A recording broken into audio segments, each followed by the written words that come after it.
You're busy, you've got a decent practice, but nobody wants to be decent. You want to be great, and you want to have a great practice. So how did the most productive, profitable dentist in the nation balance real life, work, and profits, and somehow make it all seem fun?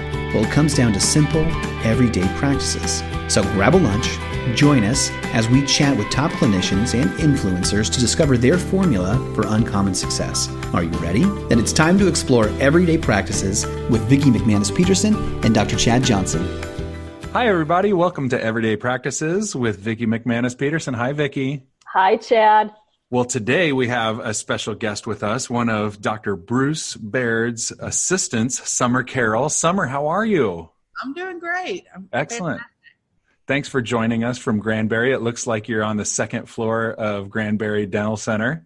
You're absolutely correct. I was able to visit you guys in January, and in spite of the ice that I brought down from Iowa to you guys, sorry about that, but it was really eye-opening, and that's your everyday. Absolutely. Yeah. It was a little bit different when you were here because of the ice. Yes, it wasn't as busy, but you still, Dr. Bruce says there's two things that you guys are trying to hit. Take great care of patients and hit your goal for the day. I mean, and so can you tell me more about how you guys do that? Well, I think that, we start out by scheduling to make our goals. When we schedule for production and not to time, then that sets us up for success for the day. And then being able to be open-minded to maybe do same-day treatment, maybe do something out of hygiene. That's what pushes us above our goal and make sure that we are able to meet our goals on a daily basis so that we're not on that roller coaster effect of, one big day and then, oh man, this is a bad day and how are we going to recover? Well, yesterday was great, but today's not. It's hard to recover from those bad days. So we like every day to kind of just be, set up for success so that we can, kill it every day. Yes. I love it. And was your team always like that, Sommer? I would, we've gotten better working together. I would say every team, I would imagine, has trials and tribulations through time. No, we didn't just by osmosis, get to be the way we are. It's a constant, ever-changing thing that's, we have to continually strive to do what's best for the patient and do what's best for each other, take care of each other and also take care of our patients. I love that. So for our listeners, I want to give you a framework. Sommer is one of the most productive assistants on the planet. Yes.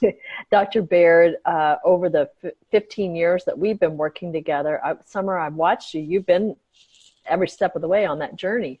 And you guys went from 800 an hour to 1,000 an hour to 1,200 an hour, 1,500 an hour, 1,800 an hour, 2,100 an hour, 2,400 an hour, 2,700 an hour, 3,000 an hour, 3,300 an hour, 3,700 an hour. It's amazing. When we started PDA, we would say, you'll grow $300 an hour, guaranteed.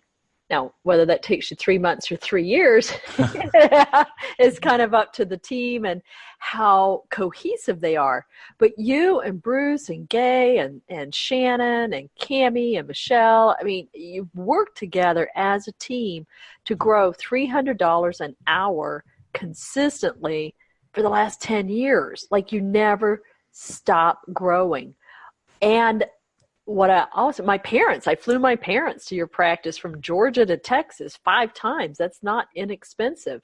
But I do that because of you. I do that because of your team. I do that because Shannon goes, ooh, it makes my dad make crazy Indian noises when he's in the x-ray machine. So you guys you're so genuine. You would think that as you produced more, that it would get hectic and crazy and bitter and angry and frustrated. But it seems like the more you produce, the happier everybody is. Like that blows my brain. It blows my brain. How do you do that? Well, I think, it's just a process and there's lots of systems in place. And so, as long as we follow the systems and there's not breakdown in our systems, then we're able to continue on that growth path. And, I get a lot of hugs from my patients. And, every time when he finishes a new patient exam, for instance, when he's getting ready to walk out of the room, he'll say, "Summer's going to be your best bud." And he says it consistently, and he says it about Gay, and he says it about Shannon, and that's just how he sets us up for success. Mm-hmm. And I think that it's all about that trust that the patients have for us, and because he believes in us so much, and I believe that having a great leader, having a great leader in the office, really, is where it all starts. Man, you're going to make me cry. I've just been in so many practices where the leader of the practice, because they've been taught to do this, not because there's anything, defective in people, but, in business, we're taught that people are part of the process and they're a cog in the wheel and they're part of the production line. But what you just shared with me is that Bruce does not look at you as part of a production line. Right. He builds relationships, and he says to the patient, "Summer's going to be your best bud." He sets you up for success. Mm-hmm. So can you start at the beginning? So many of our listeners are afraid in their new patient exams. It's like, oh my God, am I going to blow it? Or are they going to say yes to treatment? And what if my team blows it? And it's like this pressure keg. But you guys build relationships in a way that takes all the pressure off. How do you do that? Well, I think it all is around compassion, honestly. It's just about having compassion for that patient and what they truly need, and giving them the information so that they can make an educated decision on what treatment is best for them. It may not be the treatment that we think is best for them for whatever reason. It may not be what they want. They may not be able to afford it. It may be based on a timeline, but it's really finding out what they need, what brought them into the office, and then just showing them compassion and getting to know them. And then that's where the trust starts, I believe, is by them knowing that you care.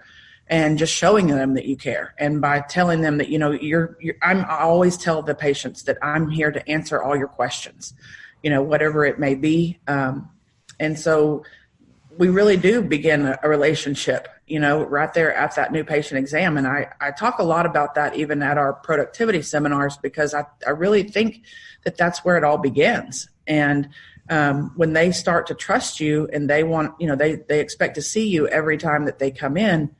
And I want to see them. I don't want somebody else to see my patients. I want to see them because they're my buds.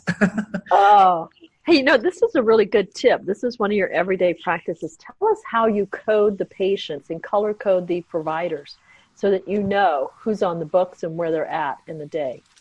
So Dr. Baird has 3 different provider colors or codes. So each one of us assistants has a different provider number. So like Gay is BBB4, I'm BBB5, Shannon's BBB6. So that when that new patient comes in, they're given that code and that color so that the whole office knows. If it's a yellow patient and they're BBB5, they know without having to do a lot of research that that's my patient and that I'm ultimately responsible for their care. And so if they need to schedule an appointment, if they want to talk about financials, or if they have, whatever it is, they know that they can come straight to me and that they're scheduled back with me when they come in. So technically, this is just really good for the clinicians out there to hear. So technically, Bruce Baird is not one provider in the system. He's 3 providers, or maybe 4. Actually 3. Yeah. And that is more assigned to the assistant. So that way everyone can track who. It's not only that, Dr. Bruce is working with this patient, but it also assigns you as part of that co-caregiver. Correct. Yeah. Yeah. And do you have your own operatory? Do you? Yes. So we each have our own operatories, and we try to stay in those as much as we can. We try to set all the operatories up the same so that if I do have to work in another room, that I could still know where everything is and don't have to get up and, be interrupted in whatever we're doing. I still know that the cotton rolls are in the second drawer, but I do traditionally stay in my own operatory and see, that my scheduled patients in my column for the day. So rather than us just jumping around and seeing the next patient that's available, the next patient that's ready, whatever assistant would be available would just jump to it. Whereas when I have my patients that I'm responsible for, I know everything there is to know about them. I know what lab case we might need, what implant parts we might need. I might know that they have TMJ problems and they're going to need more breaks and I need more time. But it allows me to know all of those little details about each patient because I know exactly which patients I'm seeing for the day. Which, Vicki, that would be counterintuitive because you would think it'd be like, why not have the next assistant that's available, just move that patient that came a little early over into this chair, right, and we'll have that work. And there's no way that a dentist could be the most productive dentist in America by just having the assistants be me and proprietary to a column. That wouldn't work, especially if you could make it work, but it's going to ruin your production. And it's like, nope, actually it doesn't. That's impressive. Very impressive. Well, and I'll tell you the things I've observed about you guys, Sommer, several things. Number one, Bruce is more involved in his scheduling than any dentist I've ever seen. Not in a micromanaging way, but as a dance partner. I've always thought that you and Bruce had a dance, and you look at your schedule a week in advance, 3 days in advance, and you collaborate, and you go, and he'll say, I'm going to need a little more time on this, or I'll need a little less, and there's this collaboration between the three assistants and the doctors, days and days and days, a week ahead of time, so that you're not in the moment trying to make rush decisions. That's got to be a relief. It really does. I mean, I'm looking ahead at the next day, the next week, the next month. I mean, I'm constantly looking through the schedule just to be able to set us up for success, And in our office, the hygienists schedule in our columns as well. So, if the hygienist is seeing a patient and they're ready to schedule their next quadrant of treatment, and they know how to schedule, but sometimes they would feel more comfortable with a little bit of help. And so they'll come to me and ask me, Sommer, where do I put this patient? Or how much time do you need for this patient? And, my very first question to them is, what's the dollar amount tied to it? And it's not all about the dollar, but it's going to show me where to put them. It's like I'm putting together a puzzle, really, because I look at that dollar amount and then I look at our schedule as a whole for the month and I look at the production for each day. And then so based on that dollar amount, even if it's a no charge appointment, I'm going to look for a day that we're on goal already. If it's no charge, and that way I can look to see if there's a spot available to plug that patient into. If it's a $2,000 procedure, I'm going to look for a day that we need $2,000 to make our goal. So it's really just kind of like putting together a puzzle. And I actually love scheduling. I love to help anybody that needs it. I like to teach them as we go. We call those training opportunities in our office so that next time they may not have to ask for help. But I'm always open and willing to help anyone in the office. You just demonstrated like the beauty of my goal is to make my goal and to take great care of my patients, right? So if you're at goal and there's still time in the day, that's where you can put in those lower production procedures, the low cost, no cost, things like that, and still take care of people. And if they have significant treatment and you've got a significant opening, they go there. I'm going to also have Kashmir link this podcast back to Bruce's podcast on scheduling. So if you're listening to this and going, well, what is this scheduling technique? Well, zip you over to Dr. Baird's Productive Dentist podcast and you can get some more info on that, because it is, I don't know of any other organization that teaches scheduling the way we do it. And there's a lot of ways of scheduling. And if you're a young practice and you're in that race to your first 1,200 patients, throw those patients anywhere you want. You've got nothing but open time. I would encourage you not to schedule the middle of the day, have these big gaps, but come up with a system and fill the day.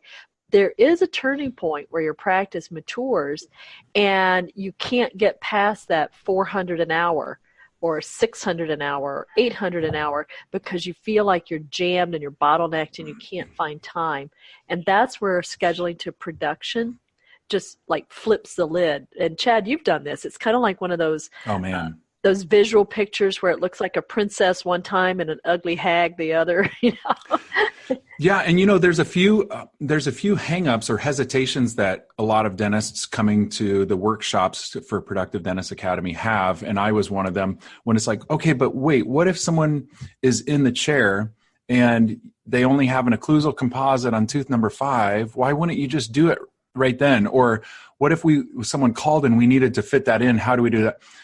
But the question, one of the first questions is, are we scheduled to goal that day? So that is when I give my team the authority to green light or red light, that add-on. And the other question is, are we taking great care of patients? For example, if we had a few hours blocked off on cementing in veneers, but we knew that we didn't need to block that all off, and we got done in a decent amount of time, and I had free time, even though on the schedule it showed that I didn't, because that day we were scheduled to production because I cemented in the veneers.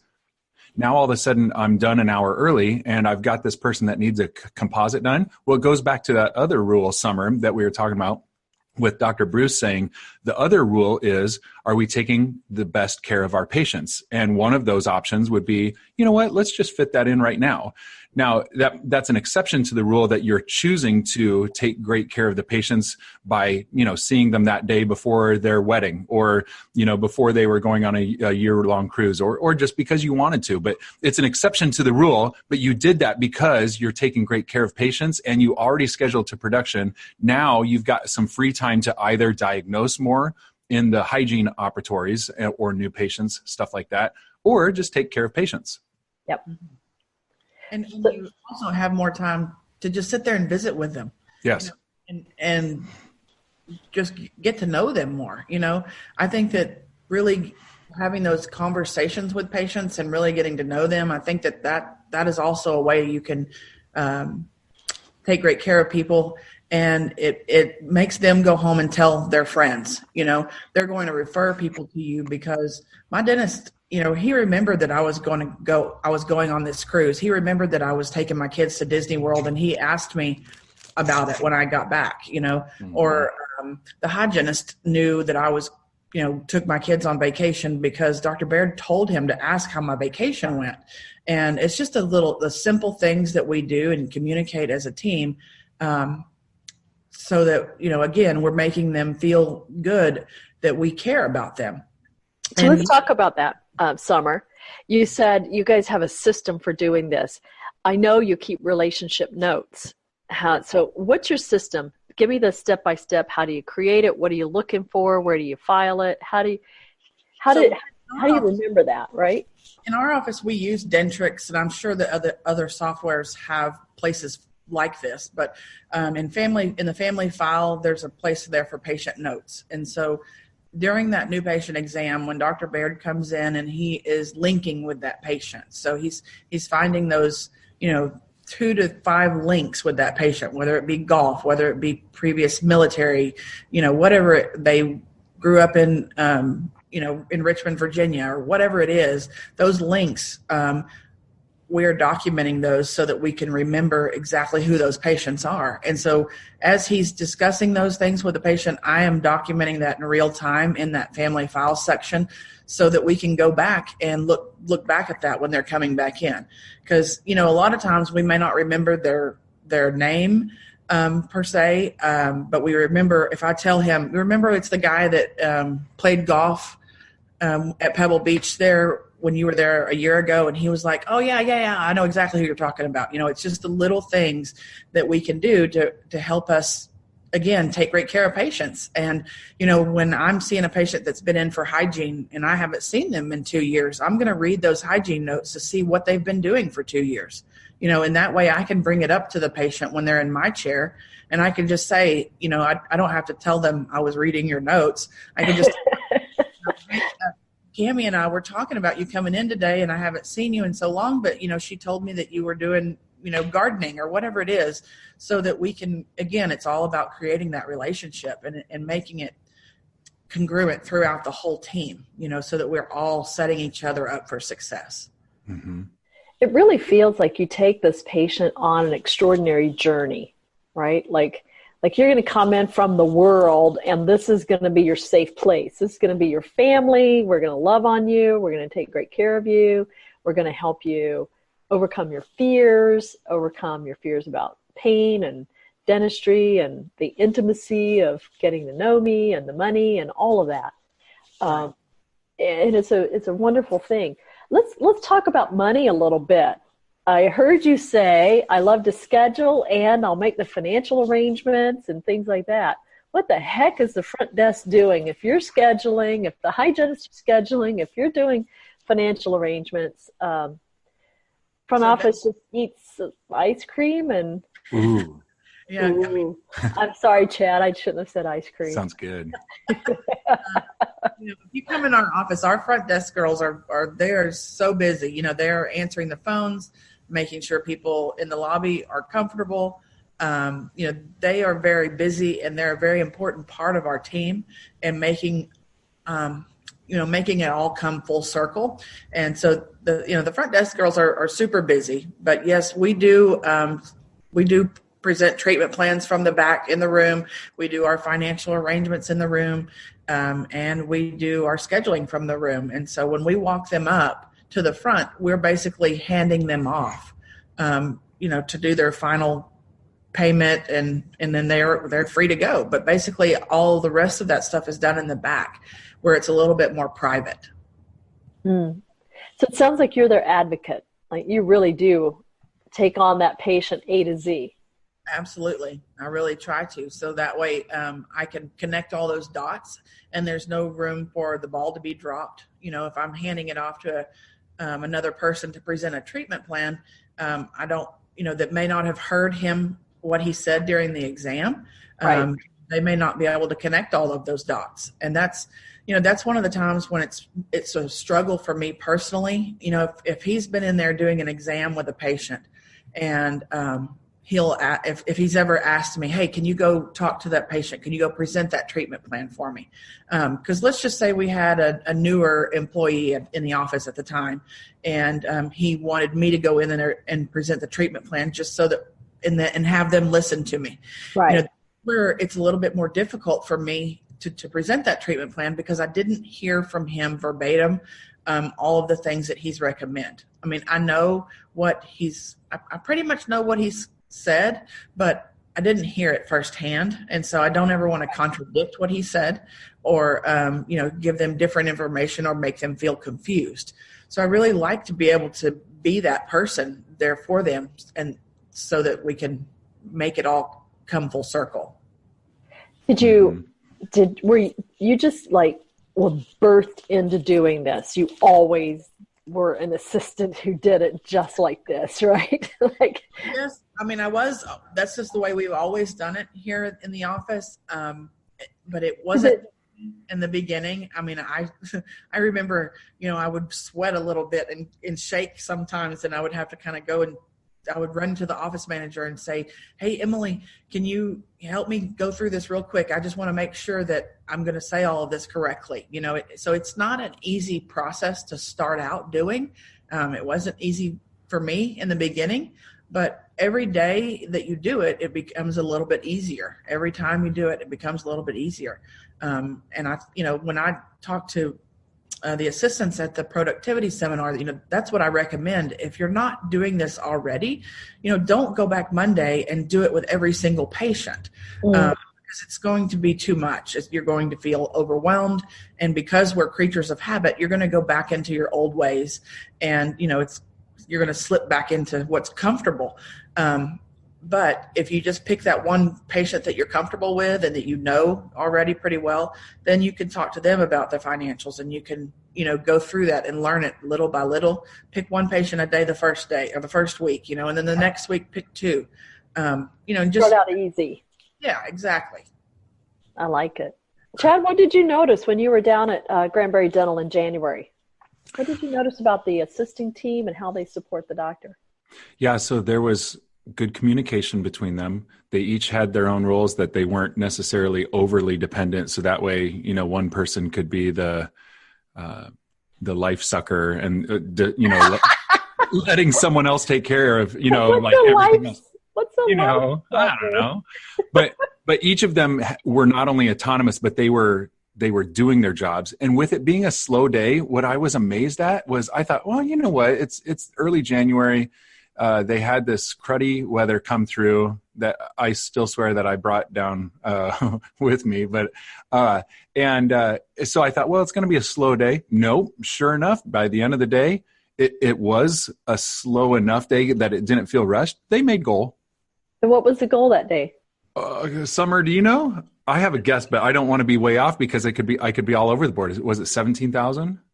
Oh, if we were working 8 hours, we're going to do right around 24,000. Yeah, 2,700 to 3,000 an hour is our goal, and our goal really varies every month, and that is it because it's based on how many hours he's working per month. So Dr. Baird has a monthly goal. He wants to produce, and it even goes bigger than that. In the beginning of the year, he gives me his goals for the year. So he wants to produce X for the whole year. Then we divide that by 12. And so each month he's committed to producing like 180,000. So if he's working 6 days or 8 days, we divide that 180 by those hours. And then that's what his hourly goal is. So it's when I think back to what was the goal in January, it would really be based on how many hours he worked in January, but it's right around that, anywhere from 2,500 to 3,000 an hour is where we set our goal. Yeah. And it wasn't rushed. It was I almost as though it was orchestrated. Yes. And so it went very smooth. Everyone was willing to help one another. So there were times when it was like, hey, can you polish this up in the lab? Yeah, I can get around to it within the next 5 minutes. Or do you need any extra implant parts while I'm, walking the hall here to help you guys out with your appointment? I hear, I'll scan that. I'll get the impressions, do you need any help and whatnot. And yet with it being interdependent, there was also enough autonomy that they were concierging each patient. I'm going to make that into a verb. Yeah. Concierging. I love it. Concierging. Well, let's talk about this, because one of the things that really blew your production out of the water and helped you guys go from a consistent, let's say 10 or 15,000 a day to 15, 20,000 a day and up to 24 is same day smiles. And I know you have assistants that have been specifically trained to do these procedures, right? Working with CIRAC to do same-day smiles. Can you tell us a little bit about that, Sommer? Because I know you're not one of those assistants, but you know what goes on there. So tell us about that piece. So Dr. Baird decided, a while back that he wanted to be able to do a smile in a day, whether it be 6 upper teeth or 8 teeth or 10 teeth or whatever it is. So we actually book a 4th chair with a 4th assistant who is responsible for that chair. And so that's added production to our normal 3 column schedule. So we book 4 chairs, and in that 4th chair, Tamara will have a patient, and she starts, 8 o'clock, just like we do with our other columns, and Dr. Baird will usually get in there between 8 and 8:30, somewhere, by the time they're done and he's checked other patients, and he will go ahead and prepare those teeth. And then he's basically gone from that room and he's on to working the rest of his schedule while Tamara finishes up in there, and she scans the case. She designs the teeth. And then at some point, she'll ask Dr. Baird to come check the scan and check the design and make sure that he likes the way that everything looks. And then she mills everything out. She tries them in. She takes pre-cementation x-rays to make sure that that the fit is great. And then she cooks the crowns. And then when they're ready, or veneers or whatever it is, and when they're ready to be cemented is when Dr. Baird comes back and finishes the case. So he's been able to be very productive in the other chairs while she's basically taking care of that smile in a day. So, depending on how many teeth they're doing, it may be they're seating those at 2:00. It may be 5:00. It really just depends on how many teeth they're doing and what else we have to do in our day that day. Those patients are usually sedated, and so they're usually asleep. And we do warn them that it's going to be a long day, and if I just tell them, we're going to keep you kind of sleepy, but you may want to bring a book. You can look at your phone. You can play a game on your iPad. You can watch TV, whatever they want to do. But I handle that objection before it becomes an objection and prepare them that they're going to be there all day. Anyway, so it works really well. I love and that. You guys have a recovery room too. So it's designed at the Granbury Dental Center that even though you'd think of a recovery room as a sterile looking. Oh, this is like a living room. Yes. I want that room. Watching room. I mean, it's really pretty and low lighting and soft and, it's awesome.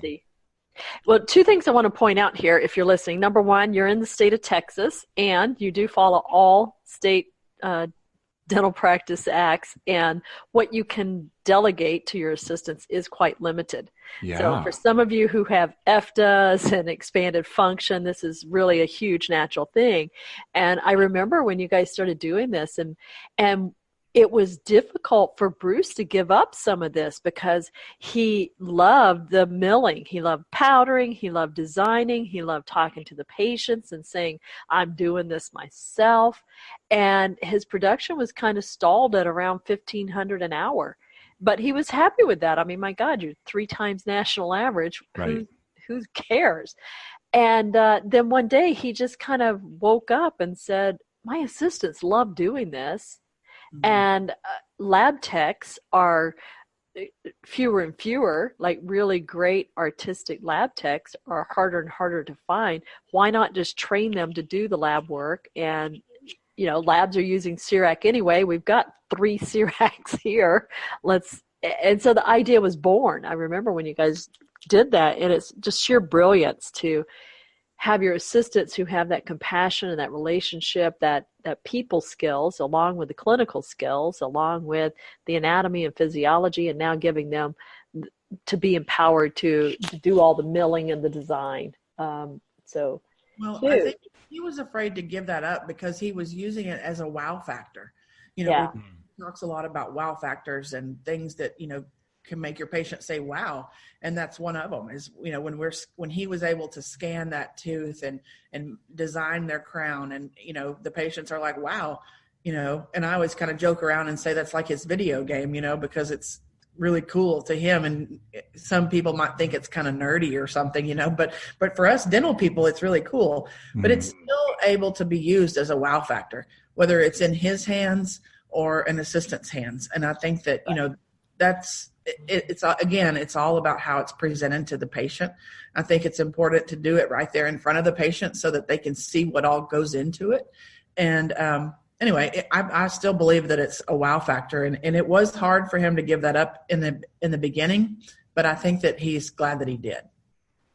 Wow. So Sommer, let's talk about that. You are now virtual coaching for Productive Dentist Academy, and the coaches, when they're working with different offices, have the opportunity to have you Zoom conference with dental teams and talk to them about what you do and help them troubleshoot how they can get better. So what do you love doing? How do you love helping other teams? I just love teaching them what's possible, and trying to teach them to be open-minded, and just knowing that they're not just a dental assistant. You taught me that a long time ago, Vicki. And I remember when you wanted me to get up and speak at PDA, you were like, So I just want you to get up here for 5 minutes. And I said, Vicki, I can't talk. I'm just a dental assistant. And you got on to me and you said, don't you ever say that word to me again. And I was thinking back to, did I say a curse word? And you were like, the word just, you're not just a dental assistant. You're awesome. And I think that's one of the things that I really like to portray to people is that, you can do anything that you want to. And I would just like to show them, again, what's possible and, just share my knowledge. And the cool thing about helping others is that I get to learn from them. I get to learn great ideas from them. I mean, this is not a one-way street at all. I enjoy, learning from them and being able to share the things that have worked and maybe haven't worked. I love it. So you get on the phone with their team. Do you ask them questions ahead of time, or do you just jump in and chat and troubleshoot? How does that work? Usually, I would work with the coach, whatever coach that they've been working with, and the coach will kind of fill me in on some things that they may be frustrated with, or some challenges that they may be having. Sometimes I've even, talked to the doctor ahead of time just so that I can get from them, what the team may need help with.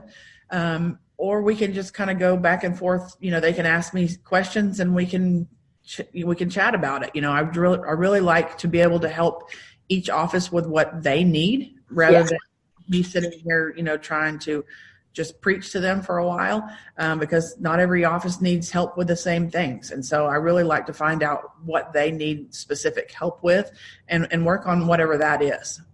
Well, and you've got such expertise with scheduling, with presenting financial options, with doing delayed payment plans and office plans like comprehensive finance, with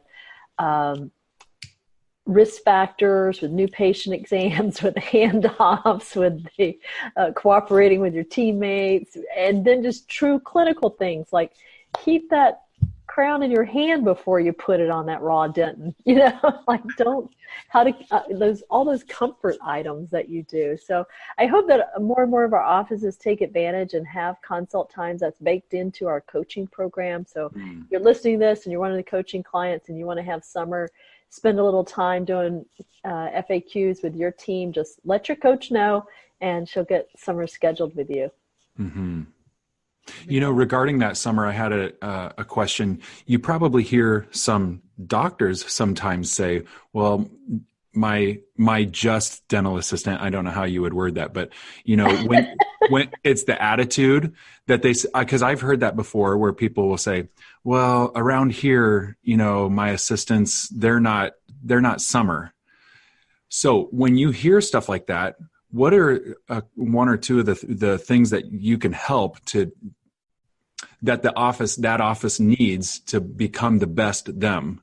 So in other words, you've got a doctor that says, I'd love to do what Dr. Bruce does, and I wish I had a Sommer, but I don't. I just have a Susie, and Susie's okay. I'm serious. It's unfortunate, but I hear some people talk like that, and I think they're being honest with them, with how they feel the current situation is. How do they get their butt in gear? Well, I think that, that all comes down again from the leader. It comes from the doctor and showing the team that believing in them and taking the time to teach them. That's one thing about Dr. Baird.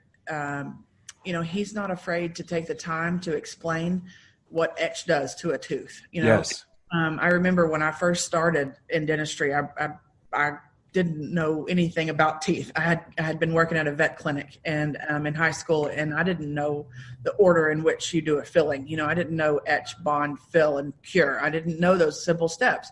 And it was taking me a little bit of time to remember those things. And I was working with an associate doctor at the time, and he was frustrated. I was frustrated. And I remember sitting down and doing a filling with Dr. Baird, and he explained to me what the etch does. He explained to me what the bond does and why you do it in this order.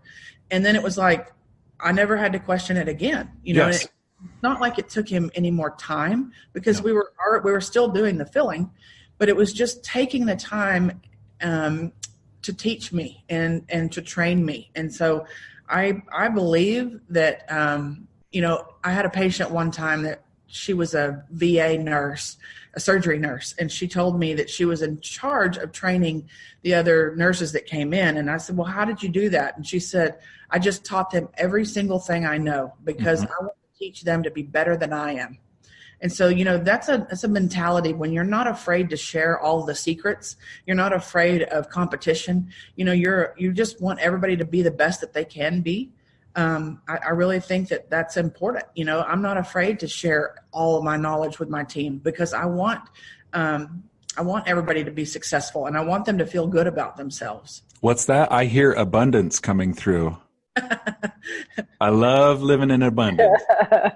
I love it. Well, Chad, it's Sommer, I could talk to you all day, and I will get to do that next week. Next week. But Chad has one more question for you. Sommer, I think you might know the question, but it's your turn to answer. You get to choose one or the other. Bacon or eggs? Oh, bacon for sure. Bacon! Well, to all of our listeners to Everyday Practices Podcast, thanks for joining us. Sommer, thanks for joining us as well. Bring your lunch or take us to the gym again next week to improve your everyday practices. Also, subscribe on iTunes, follow us on social media, and sign up for our email list. Now get out there and win with Everyday Practices.